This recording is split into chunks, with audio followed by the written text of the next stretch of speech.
यह कहानी है एक गरीब बच्चे के आस्था की, जिसके विश्वास की वजह से तांत्रिक भी डर गए।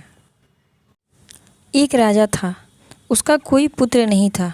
राजा बहुत दिनों से पुत्र की प्राप्ति के लिए ईश्वर से प्रार्थना कर रहा था।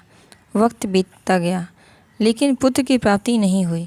तब राजा के सलाहकारों ने राजा को तांत्रिक से सहयोग लेने को कहा।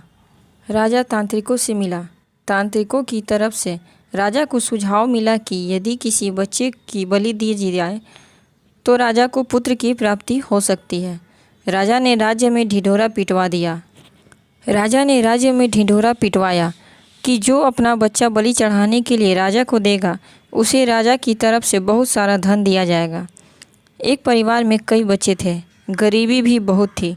उसी परिवार में एक ऐसा बच्चा भी था जिसका ज़्यादातर समय सत्संग और साधु संतों की वाणी सुनने में निकलता। इस वजह से बच्चे की ईश्वर पर बहुत आस्था थी। वो ईश्वर की भक्ति किया करता था।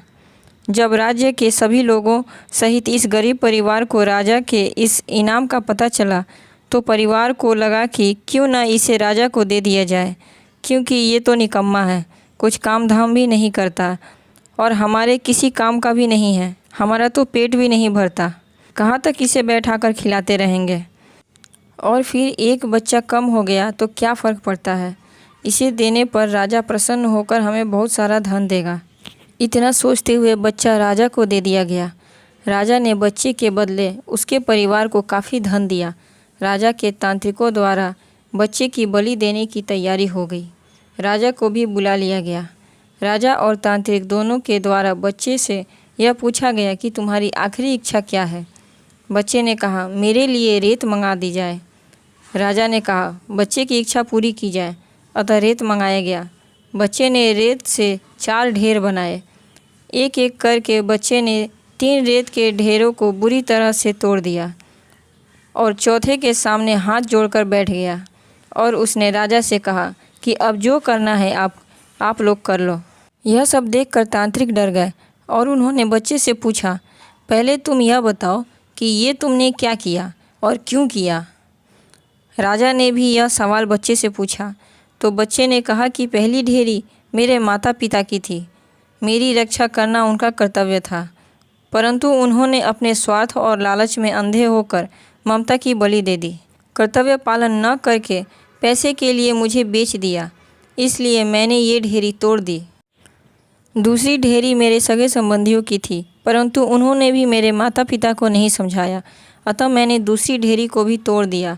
और तीसरी ढेरी है आपकी, क्योंकि राज्य की प्रजा की रक्षा केवल राजा ही करता है। राजा का धर्म होता है कि वो अपनी प्रजा की रक्षा करे, परंतु जब राजा ही अधर्म के मार्ग पर चलकर मेरी बलि देना चाहता है, तो यह ढेरी भी मैंने तोड़ दी। और चौथी ढेरी मेरे ईश्वर की है।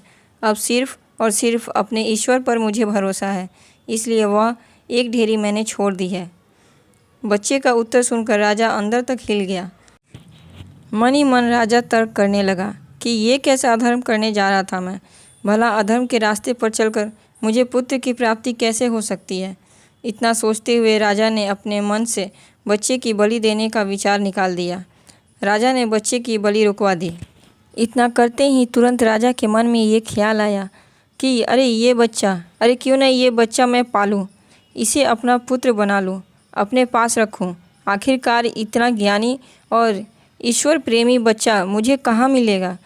इतना सोचते हुए राजा ने बच्चे को सीने से लगा लिया और ऐलान कर दिया कि आज से ये मेरा पुत्र है, मैं इसे गोद लेता हूँ। राजा फूट फूट कर रोने लगा और खुद को कोसने लगा कि मैं मूर्ख अपनी कामना से इतना लिप्त हो गया था कि धर्म अधर्म में फ़र्क करना ही भूल गया। अपने पुत्र मोह में मैं इतना अंधा हो गया कि ईश्वर ने मुझे पुत्र भी दे दिया और मैं इस बात को समझ भी नहीं पाया। इस भक्ति कहानी से हमने सीखा कि बस निस्वार्थ होकर अच्छे कर्म करने की देरी है। ईश्वर यानी हमारे अच्छे कर्म हमारे सारे बिगड़े काम स्वयं बना देते हैं। संसार में सभी रिश्ते झूठे हैं, केवल और केवल एक प्रभु का ही नाम सत्य है। भक्ति कहानियों से मिलने वाले अनेकों महत्वपूर्ण ज्ञान हमारे जीवन को सुखदायी बनाने में एक महत्वपूर्ण भूमिका निभाते हैं। ऐसी ही कहानियों के लिए चैनल को लाइक और सब्सक्राइब जरूर करें।